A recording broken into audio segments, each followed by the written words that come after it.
السلام عليكم ورحمة الله وبركاته. الحمد لله كفى وسلام على عباد الله الذين اصطفى. أما بعد، أعوذ بالله من الشيطان الرجيم. بسم الله الرحمن الرحيم. ويل لكل همزة لمزة الذي جمع مالا وعدده يحسب أن ماله أخلده كلا لينبذن في الحطمة وما أدراك ما الحطمة نار الله الموقدة التي تطلع على الأفئدة إنها عليهم مؤصدة في عمد ممددة۔ ہر قسم کی تعریف، توصیف، کبریائی، بڑائی، عظمت اور جلالت صرف اللہ تبارک و تعالیٰ کے لیے لائق اور زیبا ہے۔ درود و سلام ہو ہمارے آخری نبی جناب محمد مصطفیٰ صلی اللہ علیہ وسلم پر۔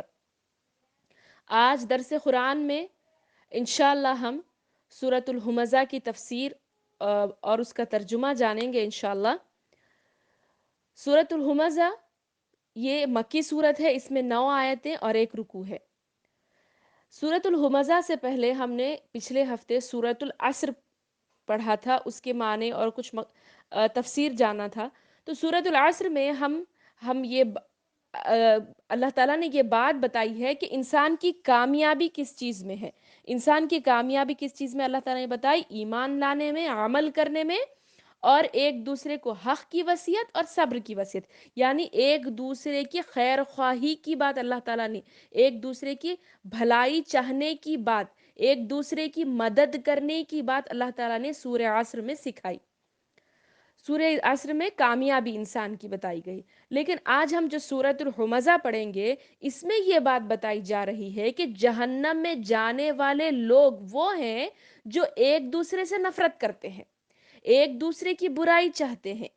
دیکھتے ہیں کہ اگر ایک انسان کسی دوسرے انسان کی بھلائی کر رہا، آپ تو نہیں کر رہے بھائی، کوئی دوسرا انسان کسی دوسرے انسان کی، آپ کا بھائی کوئی دوسرے انسان کی بھلائی کر رہا ہے، اس کے ساتھ کچھ اچھا معاملہ کر رہا ہے، تو آپ کیا کرتے ہیں؟ فوراً اسے روکتے ہیں اور اس کے خلاف ہو جاتے ہیں اور اس کو اس بھلائی کے کام کرنے سے روکتے ہیں۔ تو ایسے لوگوں کا کیا انجام ہوگا اس بارے میں اللہ تعالیٰ نے سورۃ الہمزہ میں بتایا ہے۔ اعوذ باللہ من الشیطان الرجیم۔ ویل لکل ہمزۃ لمزہ۔ ویل، یہاں پر سب سے پہلے دیکھیے ویل اللہ تعالیٰ نے کہا ہے۔ ویل کیا چیز ہے؟ ویل ایک ایسا گڑھا ہے، ایک جہنم کا نام ہے اور ایک بہت ہی گہرا گڑھا ہے، اس کو ویل کہا جاتا ہے۔ اور یہاں پر ویل سے مراد لیا گیا ہے خرابی، خرابی ہے، بربادی ہے، ہلاکت ہے اس شخص کے لیے۔ ہمزہ اور لمزہ، ہمزہ سے کون ہے؟ غیبت کرنے والے، عیب ڈھونڈنے والے۔ ہمزہ سے مراد کون ہے؟ عیب ڈھونڈنے والے، یعنی لوگوں کے اندر برائیوں کو تلاش کرنے والے۔ اور لمزہ غیبت کرنے والے، چغلی کرنے والے، یعنی پیٹھ پیچھے بات کرنا۔ کسی کی برائی اگر آپ دیکھتے ہیں تو اسی کے سامنے نہیں بولتے، بس دیکھتے ہیں، خاموشی سے دیکھتے ہیں اور اس کے پیٹھ پیچھے جا کر چغلی کرتے ہیں۔ تو یہ 2 لوگوں کے لیے اللہ تعالیٰ نے بتایا ہے فرسٹ آیت میں کہ ان کے لیے ویل ہے، یعنی ایک جہنم تیار اللہ تعالیٰ نے کر رکھی ہے۔ دوسروں کی عیب ڈھونڈنے والے اور چغلی کرنے والے۔ عیب ڈھونڈنا، کچھ نہ کچھ انسان کے اندر سے غلطی نکالنا، باریک نہ باریک کوئی عیب نکالنا، مقصد ہو کہ اس کو تکلیف ہو اس چیز سے، مقصد ہو کہ سامنے والے کو ٹھیس پہنچے۔ تو ایسے عیب ڈھونڈنے والے اور غیبت کرنے والے، پیٹھ پیچھے لوگوں کی برائی کرنا۔ اگر آپ کو کسی کی کوئی چیز پسند نہیں آتی تو آپ جا کر پیچھے نہیں کہنا کہ اس بات کو، بلکہ اسی شخص سے کہنا، لیکن پبلک میں نہیں، سب کے سامنے نہیں، بلکہ اس کو سائیڈ میں بلا کر، بازو لے کر یہ بولنا کہ دیکھو یہ چیز آپ کر رہے نا، یہ چیز اچھی نہیں ہے، آپ اس کے بجائے ایسا کر لو۔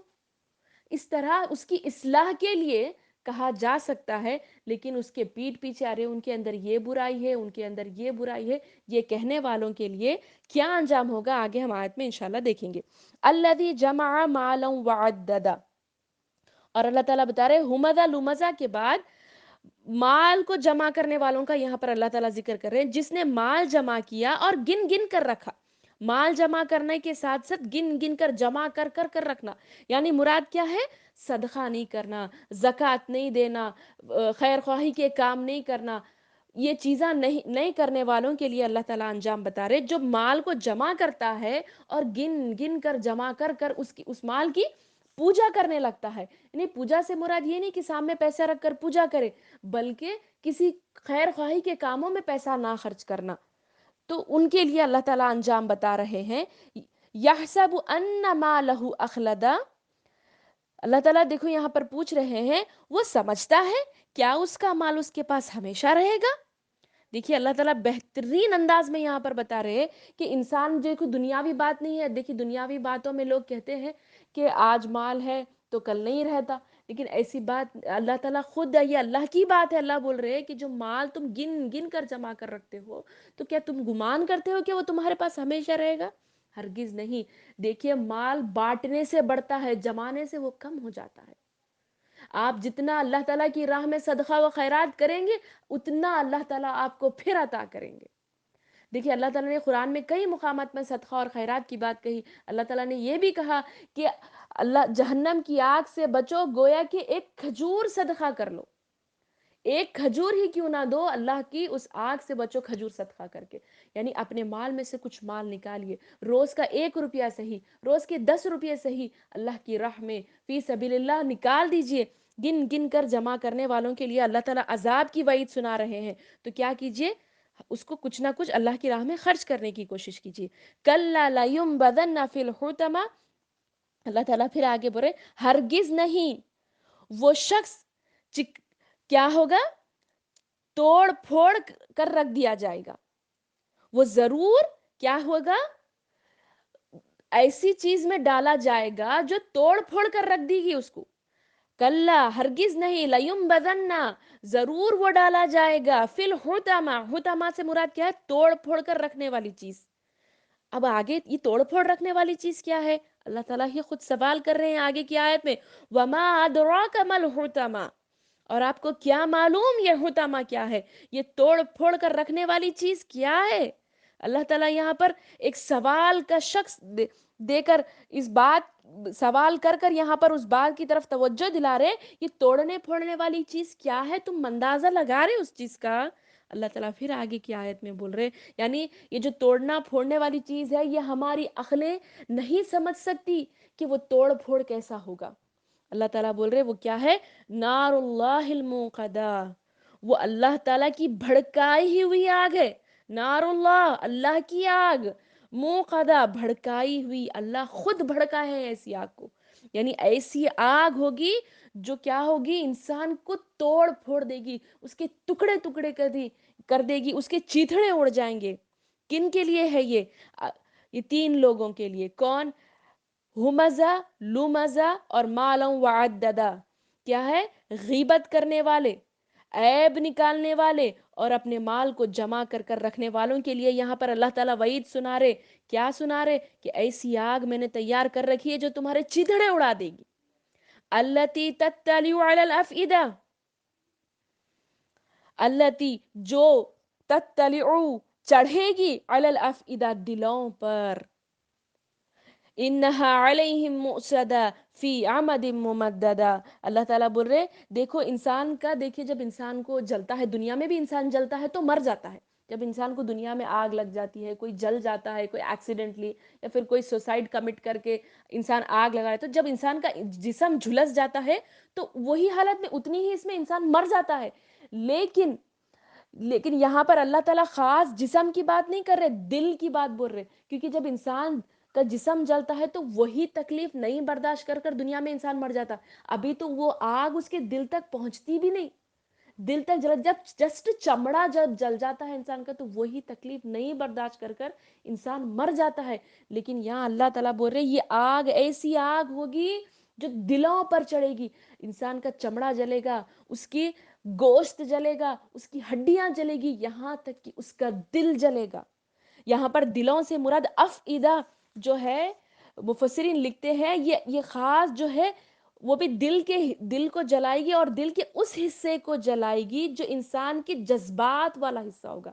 یعنی فیلنگز جہاں سے انسان کو آتی ہیں. دل سے ہی انسان فیل کرتا ہے نا. جذبات کا مرکز کہاں ہے؟ انسان کا دل ہے. تو اس حصے کو جلائے گی جو انسان کے جذبات ہوتے ہیں، اس حصے کو انسان جلائے گی. مطلب یہ ہے کہ اللہ تعالیٰ کی جو بھڑکائی ہوئی آگ ہے دل کے اس حصے کو جہاں پر پہنچے گی، جہاں پر انسان کی خواہشات ہوں گی، لذتیں ہوں گی، کیا بولتے، زر پرستی ہوگی، یعنی روپیے پیسے کو جمع کرنے کی خواہش، دولت کی ہرس انسان کو جو حصے میں ہوتی نا، اس حصے کو جلائے گی. اور کیا ہے؟ اور جو دوسروں کو حقیر جانتا ہے، انسان کا وہ حصہ دل کا جو یہ جذبات رکھتا ہے کہ دوسروں کو حقیر جانتا ہے، اپنے آپ کو ممتاز سمجھتا ہے، دوسروں کو ذلیل سمجھتا ہے، اپنے آپ کو سب سے بہتر سمجھتا ہے. تو وہ جو فیلنگ والا جو جہاں سے جذبات اس بات کے ابھرتے ہیں، اللہ تعالیٰ قرآن میں بول رہے ہیں کہ اس حصے کو وہ آگ چڑھے گی جس وجہ سے تم لوگوں کے عیب نکالے، اپنے آپ کو ممتاز سمجھے، سامنے والے کو حقیر سمجھے اور اس کے عیب نکالے، اپن سب سے زیادہ اچھے سمجھے، بہتر سمجھے، اور دوسروں کو کیا کرے؟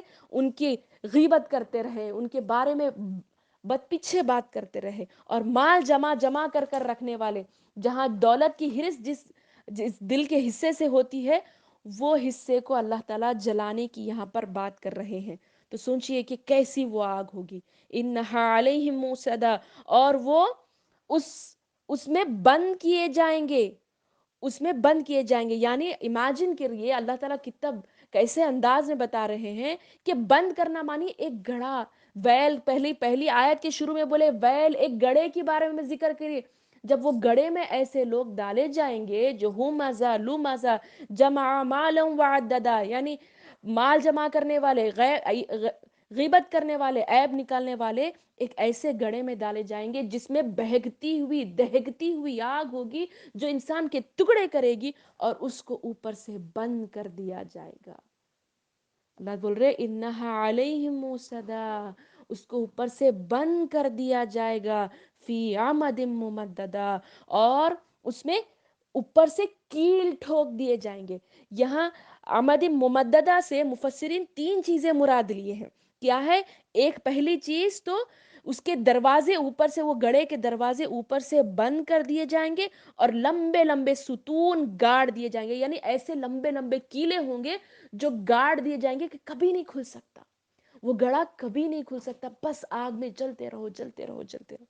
دوسری مفسرین یہ لکھتے ہیں کہ مجرم لمبے لمبے ستونوں سے بندے ہوں گے، یعنی ایک ایسے بڑے بڑے ستون، یعنی پلرز کو کہا جاتا ہے، بڑے بڑے پلر سے انہیں باندھ دیا جائے گا اور وہ ہل نہیں سکتے، جھل نہیں سکتے، بھاگ نہیں سکتے، اور ہمیشہ ہمیش کی والی جہنم میں جلتے رہیں گے. اور جو آگ ہے ان کے دلوں تک اور ان کو ٹکڑے ٹکڑے کر دے گی، ان کے چیتڑے نکالے گی.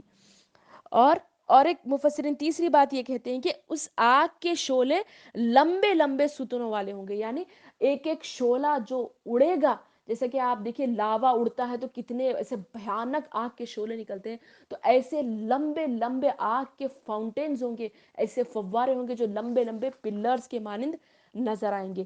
کن کے لیے اللہ تعالیٰ نے یہ تیار رکھی ہے؟ کن کے لیے یہ اللہ تعالیٰ اتنا دردناک عذاب بتا رہا ہے؟ کہ شرک کا اللہ تعالیٰ یہاں کہہ رہے ہیں، بدعات کی کوئی بات کہہ رہے ہیں اللہ تعالیٰ، کوئی کبیرہ گناہ کی بات اللہ تعالیٰ یہاں کہہ رہے ہیں. دیکھیے یہاں پر بات ہو رہی ہے 3 عیبوں کی، اس سے بچیے، سوچئے، جائزہ لیجئے، اپنی حالت پہ غور کیجئے کہ میں کہاں ہوں، یہاں پر میں کیا کرتی ہوں، میری حرکتیں کیا ہے؟ کیا میں عیب ڈھونڈتی ہوں؟ کیا میں لوگوں کی غیبت کرتی ہوں، چغلی کرتی ہوں، یا پھر میرے پاس مال جمع کرنے کی فطرت ہے؟ آج اللہ ہمیں سنا رہے تو ہمارے اندر یہ کوئی صفت پیدا ہو چکی ہے جو اللہ ہمیں ڈرانا چاہ رہے اس آگ سے. تو غور و فکر کیجئے، اس صورت پر غور کیجئے اور ان عادتوں سے بچیے. اس صورت میں اللہ تعالیٰ ایسی سزا بیان کر رہے، ان لوگوں کی سزا بیان کر رہے ہیں جو ایسی آگ میں ڈالے جائیں گے، جو کچلے جائیں گے. سوچئے، امیجن کریے اگر ہم کو کوئی کچلا جائے گا، ہم کوئی بلڈنگ کے اندر کچلے گئے تو ہماری کیا حالت ہوگی؟ تو جہنم میں وہ کچلے جائیں گے، نوچے جائیں گے، جسم کے ٹکڑے ٹکڑے کر دیے جائیں گے. ایسا دردناک عذاب اللہ تعالیٰ تیار کر کر رکھے ہیں. اللہ تعالیٰ ہم سب کی حفاظت فرمائے. اللہ تعالیٰ جو ہے اس عذاب سے بچنے کی اگر آپ خواہش کرتے ہیں، اس عذاب سے بچنا ہے، تو ہم کیا کرنا ہے؟ ان عادتوں کو چھوڑنا ہے۔ آج ہمارے معاشرے میں، ہمارے سماج میں یہ برائیاں اتنی تیزی سے پھیلی ہیں، یہ سوشل میڈیا کی وجہ سے تو اور عام ہو چکی ہے۔ بس یہاں کسی کی ایپ دیکھو اور کال لگاؤ اور ان کو بولو، ارے انہوں ایسا کرے، انہوں ویسا کرے، ان کا یہ ہوا، ان کا یہ دیکھے کیا۔ بس پلیز میری ریکویسٹ ہے آپ تمام سے کہ ایسی چیزوں سے بچیے۔ آخر میں اللہ تعالیٰ سے دعا کرتی ہوں کہ اللہ تعالیٰ ان عادتوں سے ہمیں بچائے۔ اگر ہمارے اندر یہ چیزیں ہیں تو اللہ تعالیٰ تو ہماری حفاظت فرما، ہمارے اندر سے یہ عادتوں کو ختم کر دے۔ عیب نکالنا، چغلی کرنا اور مال کو جمع کرنے کی یہ جو بری عادتیں ہیں، ہمارے اندر سے اس چیز کو نکال دے۔ ہمیں لوگوں کی خیر خواہی کرنے والے، لوگوں کی مدد کرنے والے اللہ تعالیٰ تو ہم سب کو بنا۔ اے اللہ ہمیں اس دردناک والے عذاب سے تو ہم سب کی حفاظت فرما۔ آمین ثم آمین۔ وآخر دعوانا ان الحمد للہ رب العالمین، والسلام علیکم ورحمۃ اللہ وبرکاتہ۔